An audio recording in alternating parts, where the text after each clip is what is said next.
Bonjour à tous. Alors, comme passer après Monsieur Badinter, c'était un peu trop difficile pour moi.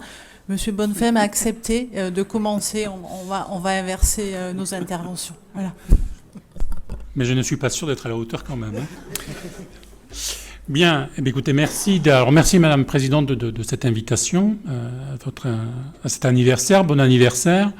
Il nous a été demandé effectivement d'intervenir et de faire focus sur la mesure de réparation qui elle-même fêtera ses 30 ans l'année prochaine. Donc une mesure phare, on a l'habitude de dire, de la protection judiciaire de la jeunesse. Bon, eu égard le temps imparti, je ne vais pas faire l'historique de cette mesure. Ça serait trop ambitieux. De même que je n'ai pas l'ambition de vous présenter le Code de justice pénale des mineurs, mais quand même, il est important de resituer cette mesure dans le nouveau cadre juridique qui désormais réglemente la prise en charge des mineurs qui ont commis des actes de délinquance. Ce Code de justice pénale des mineurs qui est en vigueur depuis le 30 septembre 2021 et qui a remplacé la fameuse ordonnance du 2 février 1945. Alors effectivement, brosser rapidement, ce nouveau Code de justice pénale des mineurs a 4 objectifs définis, qui est de simplifier la procédure, la rendre plus lisible, et j'en dirai quelques mots tout à l'heure, d'accélérer le jugement sur la culpabilité, qui pour nous était un élément extrêmement important. Avant cette procédure, on avait des délais de jugement moyens nationaux de 18 mois entre la commission de l'acte par le mineur et le statut, en tout cas la réponse qu'allait donner l'institution judiciaire, les magistrats, ce qui était bien sûr trop long. Troisième objectif, renforcer la prise en charge. Et enfin, quatrième objectif, on aura l'occasion d'en reparler dans la déclinaison, qui est de mieux prendre en compte les victimes.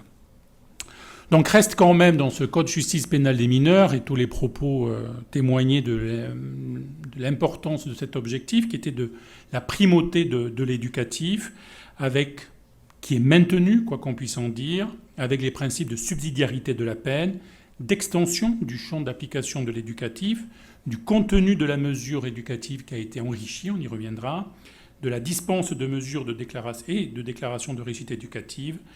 La mesure éducative n'est pas un premier terme de récidive et aucune peine pour les mineurs de moins de 13 ans. Bon, des sujets dont on aurait pu parler, mais nous n'avons pas le temps à ce niveau-là. Alors, la nouvelle procédure de mise à l'épreuve éducative, je vais la schématiser puisqu'elle a également des exceptions. Il y a des exceptions aux exceptions. Bon, on va simplifier les choses, mais le principe, il est lequel ? À partir de la commission des faits, va s'ouvrir une période de 10 jours à 3 mois maximum avant une audience d'examen de la culpabilité. C'est à partir de cette audience que sera déterminé uniquement si le mineur est coupable des faits qui lui ont été reprochés. Donc entre 10 jours et 3 mois, avec pour la PJJ un recueil de renseignements socio-éducatifs obligatoires qui doit venir éclairer la position du magistrat, si le mineur, bien sûr, n'a pas été connu. Puis, si culpabilité est déclarée, à partir de l'audience de culpabilité, s'ouvre ce que nous appelons une période de mise à l'épreuve éducative qui va durer jusqu'à l'audience de prononcé de la sanction, donc une période entre 6 et 9 mois maximum, audience lors de laquelle il sera prononcé par le magistrat la sanction judiciaire, eu égard la culpabilité du mineur qui était retenu. Et donc pendant cette période, on va l'expliquer tout à l'heure, on va évaluer les évolutions possibles acquises du mineur et sa capacité à comprendre l'acte, à prendre en compte la victime et à pouvoir, élément extrêmement important selon nous, pour trouver une place à la société. J'étais très sensible à ce que disait Robert Badinter, nous le disons souvent, la prise en charge des mineurs délinquants, c'est vraiment l'affaire de tous. Et effectivement, en la matière, les meilleurs facteurs de désistance, c'est que ces mineurs retrouvent une place dans la société dont ils sont parfois exclus.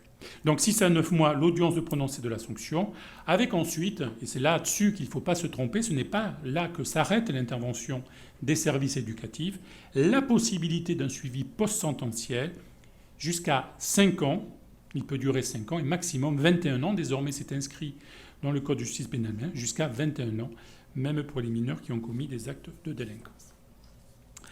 Alors, cette période de mise à l'épreuve éducative, c'est là-dessus que je vais peut-être insister, donc qui se déroule entre l'audience de culpabilité et l'audience de sanction.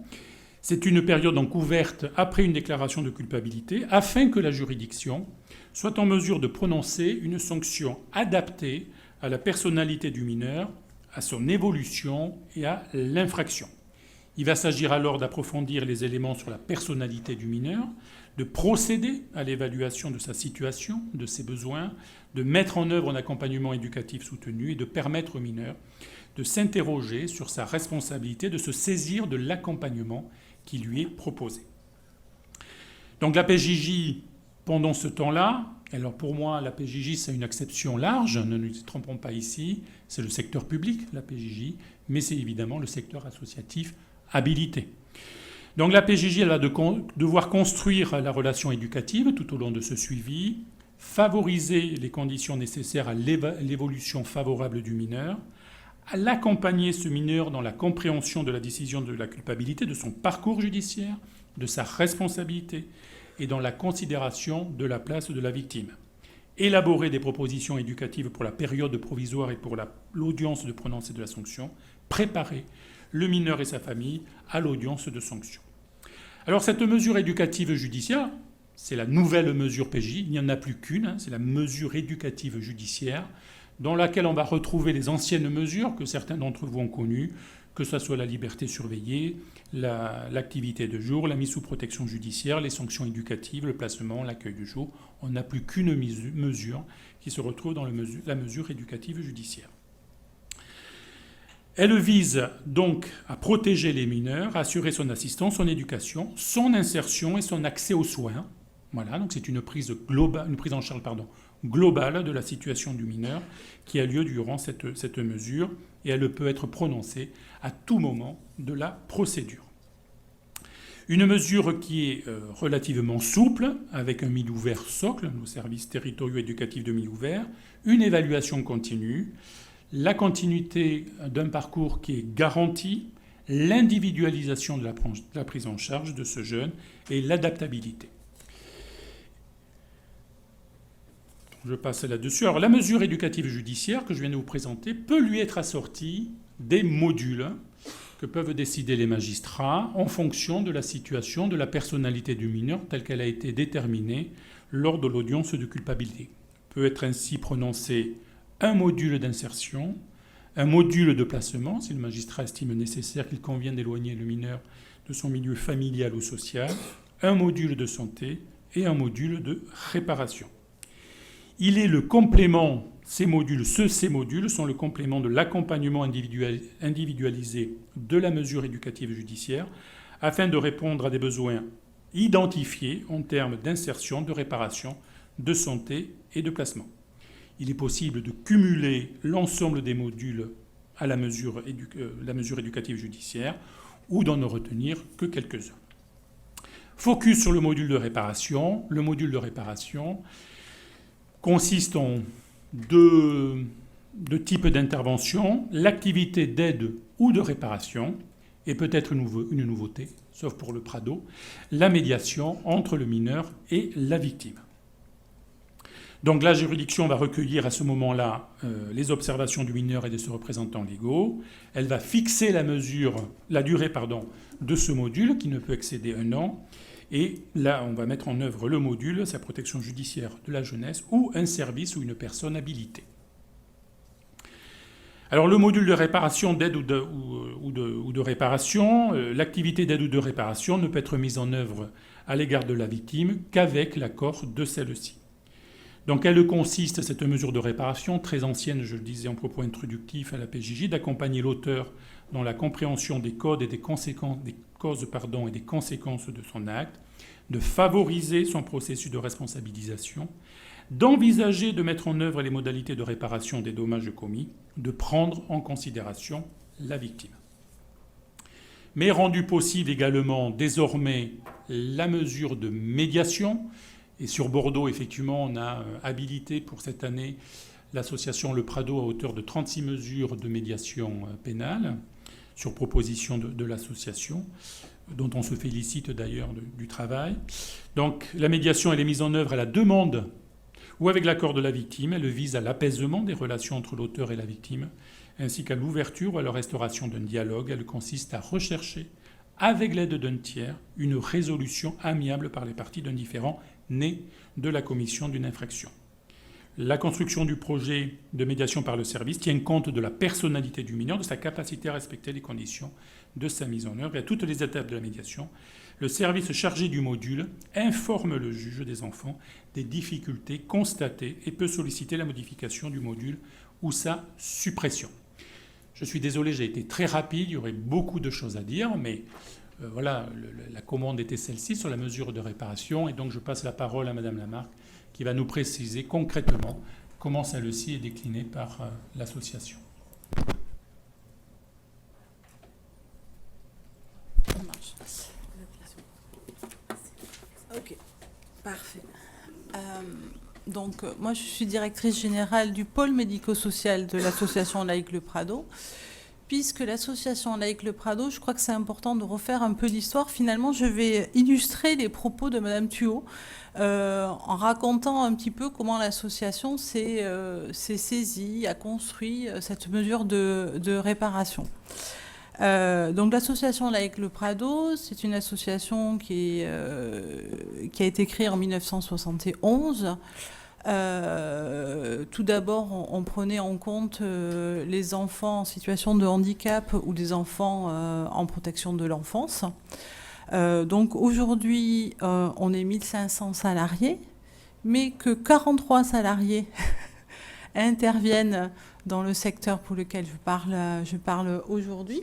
Donc on a 3 pôles. Un pôle solidarité, où dans le pôle solidarité, il y a quand même le pôle logement, où il y a un CHRS qui accueille des personnes qui sont détenues. Voilà, donc il y a cette particularité-là. Le pôle protection de l'enfance, 14 MEX, de l'AEMO, de l'AED, de la prévention spécialisée, donc avec une forte représentation aux côtés de ces enfants-là, de ces jeunes. Et donc mon pôle, puisque moi je suis suis pas DG de l'association, mais DG juste, entre guillemets, de ce pôle-là, où vous verrez, c'est quand même assez pluriel et hétérogène, puisque j'ai 3 EHPAD sous ma direction, des établissements de services en handicap, le secteur de la veille sociale avec le SAMU social, entre autres, un service de majeurs protégés, et donc je recentre dont on va parler aujourd'hui, mon secteur justice, avec un contrôle judiciaire socio-éducatif, France Victime. Pour la petite histoire, une de nos administratrices est donc aussi présidente de la fédération France Victime, et médiation réparation mandataire ad hoc. Et donc je termine par ce service-là, puisque c'est de ce service-là, je vais vous raconter un petit peu son histoire et comment son histoire est aussi en lien avec l'histoire de la mesure de réparation. Dans les propos introductifs qui présentent cette journée, cet anniversaire, donc effectivement, j'ai oublié, bon anniversaire à tous, il y avait écrit que cette journée était, le thème de cette journée était comment le secteur socio-judiciaire s'inscrivait dans la mise en œuvre. Et moi, je voudrais essayer de montrer à la petite échelle de l'association comment on s'inscrit dans la mise en œuvre, mais aussi dans la construction des politiques pénales. Et je crois que ça, c'est important. Monsieur Badinter parlait de militance. Et je crois que si aujourd'hui le secteur est tel qu'il est, c'est que certains, à un moment donné, ont milité pour qu'ils deviennent cela, pour que le socio-éducatif ait une réelle prégnance dans les politiques pénales aussi. Et je crois qu'aujourd'hui, ce combat de militance doit perdurer. Alors, nos spécificités dans l'association, c'est 2 points. Dès le début, dans l'association, on a eu 2 piliers. À la fois la prise en compte et l'accompagnement éducatif des auteurs, mais aussi la reconnaissance des victimes. Et je crois que notre association, de par son histoire et de par la volonté d'engagement de son conseil d'administration, dès le début, on a considéré la problématique socio-judiciaire avec ces deux piliers, à la fois la reconnaissance des victimes, mais aussi la prise en compte d'un point de vue éducatif des auteurs. Le deuxième point, c'est notre collaboration assez étroite, voire très étroite, avec les services de justice. Je pense que 7 jours sur 7, 365 jours sur, je peux le dire aujourd'hui, nous avons un salarié qui travaille, qui intervient par les POP au tribunal, juste à côté, mais aussi nous avons un éducateur qui va aller en audience pour un AME, un directeur qui va aller aussi en audience pour enfants. L'association Laïque Le Prado est vraiment travaille main dans la main, et ça nous a permis aussi de pouvoir participer à la construction et un peu à l'évolution quotidienne de cette question. Alors là, aujourd'hui, donc, je vais prendre l'exemple de la mesure de réparation. Donc je vais reprendre la petite chronologie qu'a fait Madame Thuot tout à l'heure, et Monsieur Badinter. Donc 1981 fait partie de ceux, alors j'étais née, mais bon, j'étais pas là, qui ont déposé un premier projet, quoi. On fait partie, l'association Laïque Le Prado fait partie de ceux qui ont déposé en 80 auprès de Monsieur Badinter un projet. Effectivement, on s'était aperçu que les jeunes que l'on accompagnait à la fois dans le secteur du handicap et dans le secteur de la protection de l'enfance aussi pouvaient commettre des actes de délinquance, et on s'était de suite aperçu que la prise en compte éducative de cette problématique n'était le seul biais pour éviter qu'ils recommencent. Donc voilà, c'était dans ce sens-là où on est intervenu. En 1989... il y a la première expérimentation officielle de la médiation-réparation avec le concours de la PJJ, du tribunal de grande instance de Bordeaux et de cour d'appel. Mais on n'était pas encore un service, on expérimentait. C'était une notion expérimentale. 2 ans après, la signature de la convention pérennisant le service. 91, finalement, c'est il y a 30 ans, hein, voilà. C'est pas non plus quelque chose... et 20 ans après la création de l'association. Donc, c'est vraiment aussi, même s'ils sont peu nombreux, ces 3 services, je comprends aussi France Victime à LP33, c'est des services historiques de l'association, et ils vont colorer aussi tout le reste des autres services, que ce soit dans le cadre de la protection de l'enfance, mais aussi dans le médico-social. Et donc en 1993, la loi numéro 93-2 du 4 janvier 93 portant réforme de la procédure pénale, introduisant l'ordonnance introduisant l'article 12.1 de l'ordonnance du 2 février 45, et c'est la mesure de réparation.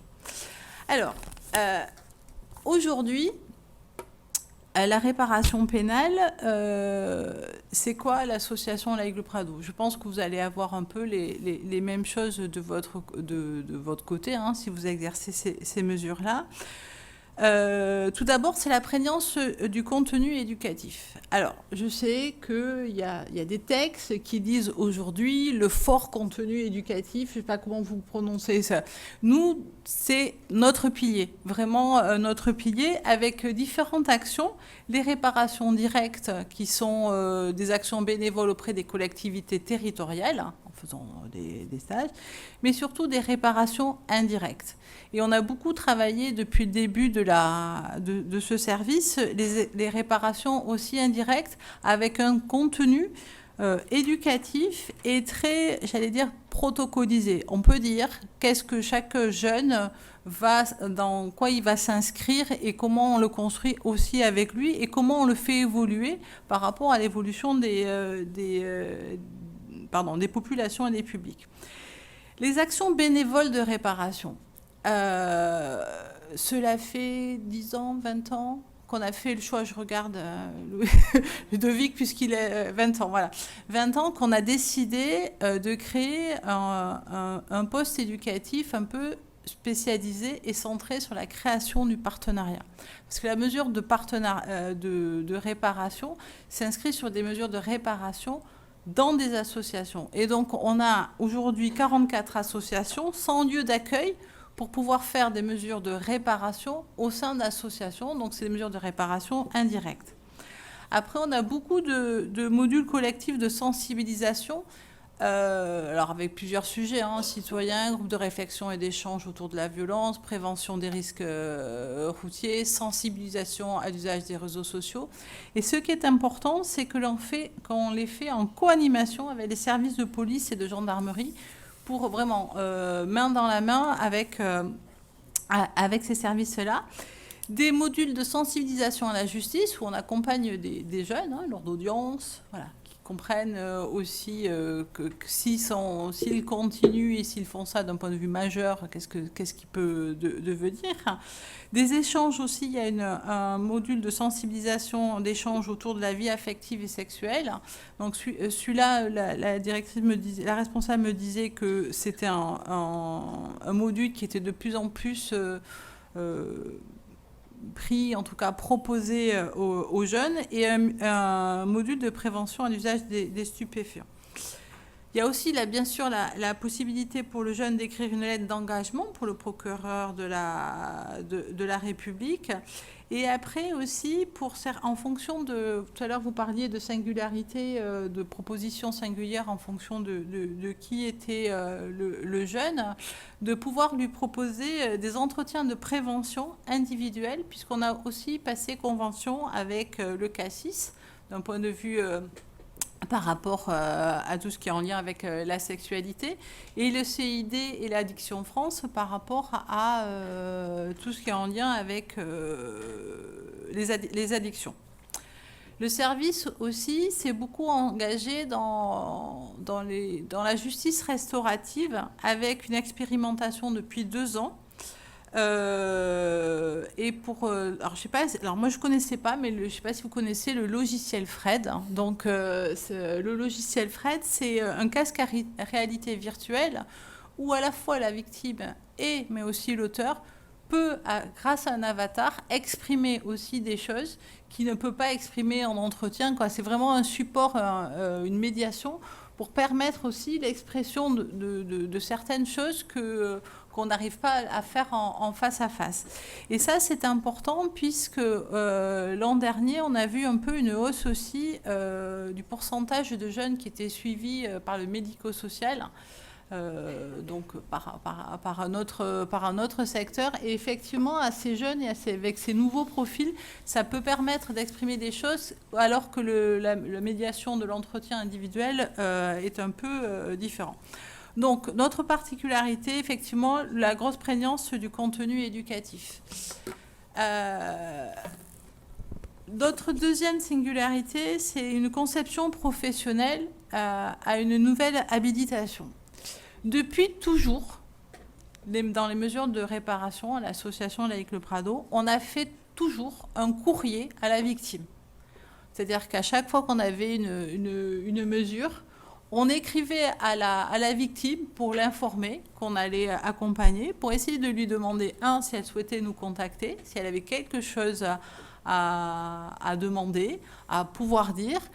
Alors, effectivement, la victime a le choix ou pas de répondre à ce courrier. Et c'est pour ça que nos éducateurs ont l'habitude aussi à s'adresser à la victime. C'est pourquoi il nous a paru d'une évidence de répondre à une demande d'habilitation concernant la médiation pénale, puisque depuis toujours, on le faisait. C'était dans notre conception de la mesure. Donc, effectivement, depuis cette année, nous avons une habilitation de 36 mesures de médiation pénale pour les mineurs, sachant que parallèlement, on fait aussi de la médiation pénale pour les majeurs. Donc, vous connaissez sûrement... qu'est-ce qu'est une mesure de médiation pénale? Donc la démarche, c'est rechercher avec l'aide d'un tiers la résolution amiable par les parties d'un litige né de la commission d'une infraction. Donc c'est la rencontre avec une rencontre de médiation avec des deux côtés. Et l'objectif, c'est un apaisement des conflits, la restauration du lien social et la responsabilisation de l'auteur et surtout la prévention de la récidive. Donc, en conclusion, moi, je voulais... qu'est-ce qui a permis le fait que, finalement, on est arrivé à ce qu'on est aujourd'hui. Je crois qu'il y a plusieurs ingrédients. Le premier ingrédient et la force de l'associative, c'est le repérage des besoins et la connaissance des publics. Effectivement, si les acteurs de terrain ne font pas remonter l'évolution des publics, quelles sont les nouvelles problématiques, ça c'est notre force, et que notre participation à la construction des politiques publiques, elle est en ça aussi, pour alerter les pouvoirs publics des nouveaux publics, des nouvelles problématiques. Des pratiques professionnelles centrées sur une vision globale de prise en compte à la fois des auteurs et des victimes. Nous, on est convaincus, en tout cas dans l'association, que si on ne fait pas les deux parties, ça ne marche pas. Un travail de partenariat avec les acteurs du territoire. Quand M. Badinter disait que c'était une histoire qui était l'affaire de tous, si on ne travaille pas avec l'ensemble du territoire, ça ne marche pas non plus. Et notre coopération étroite avec les acteurs de la justice, avec une obligation pour nous d'un portage partagé. S'il n'y a que l'associatif, on peut les pousser. S'il n'y a que le côté judiciaire, ça ne va pas aller. Il faut vraiment que ça soit un portage partagé. Et cette recette-là, elle a marché pour d'autres dans l'association, pour d'autres mesures ou pour d'autres secteurs. Le CJSE, alors c'est pas l'association laïque Le Prado qui a porté le CJSE en début, c'est la RSCJ, mais depuis 2008, la RSCJ a été fusionnée à l'association laïque Le Prado, donc effectivement, on porte aussi cette histoire-là du côté du CJSE. Et là, sur l'hébergement des auteurs de violences conjugales sous mesure d'éviction, nous, il y a maintenant 2 ans, en 2020, on a participé à la demande de Madame le procureur, qui nous avait sollicité pour travailler à une mesure expérimentale d'éviction des auteurs, c'est-à-dire que nos salariés qui font des POP, quand ils rencontrent une personne où on va voir qu'il y a une nécessité d'éviction du domicile par rapport à des violences conjugales, et que la personne n'a pas de solution tiers pour être hébergée, nous on met à disposition, on a 6 places, c'est pas énorme, mais on a 6 places, une place d'hébergement qui est dans une maison où, à ce nom, où à la fois ils sont sous contrôle judiciaire, ces auteurs-là, mais aussi ils ont une prise en compte par le pôle logement pour un accompagnement vers le logement, pour justement, quand la mesure est prononcée et que quand il doit avoir réellement séparation pour protéger la victime, que la personne ne se retrouve pas à la rue, parce qu'on sait très bien que si elle est en situation sociale difficile, elle va revenir à la victime. Donc nous, on essaye de proposer un accompagnement global, à la fois contrôle judiciaire et le pôle logement, par rapport... voilà. S'il y a d'autres questions, on continue, je ne sais pas pour l'instant. Je vous remercie.